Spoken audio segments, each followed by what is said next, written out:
maamulka Somaliland si cad waxaan ugu sheegaynaa oo la raacsannahay garaad jaamac Ismaaciil go'aankii uu ka qaatay oo ah Puntland go'aanka uu qaatay ah Somaliland inay ka baxdo dhammaan gobolka Sool gudihiisa magaalada Naascaanood iyo guud ahaan gobolka meelaha ay ka joogaanba u daayaan dadka reer Sool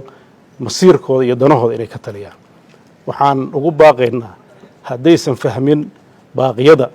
aan dirayno ay garaadadu dirayaan oo cuqaashu dirayso oo shacabku oo sida fariinta u diray haddii ku waantoobi waayaan intaas Puntland waxay diyaar u tahay tallaabo kasta oo munaasab ah xilliga munaasabka ku ah inay qaado oo suuragal ah ugu dambeyn beesha caalamka waxaan u sheegaynaa arrimaha dhacaya xasuuqa ka dhacaya qarniga 21aad oo dad codkooda iyo dareenkooda dhiibanaya rasaas lala dhacayo nool oo waaweyn in ay go'aan ad ka qaataan Puntland waxa weeye dulqaadkii waa ka dhamaaday dareenkeena ugu muhiimsanna wuxuu ku socdaa dadka reer Sool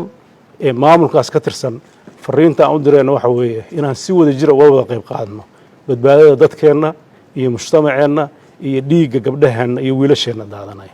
dulqaad intaa ka badan oo aan u qaadan karno malaha waxa aan xeerinayna waxa weeye dadka deegaankeena ah oo aragtida naga duwanaa oo Somaliland horgalka u ah intaan xeerinayna waa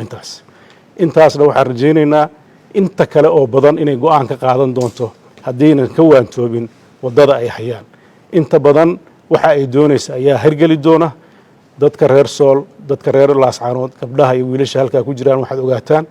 in garabkiina la taagan yahay in aan horteena in lagu jijiidi doonin haddii Ilaahayno inaad gurmadka noocu doono iyo waqtigu doono aad naga helaysaan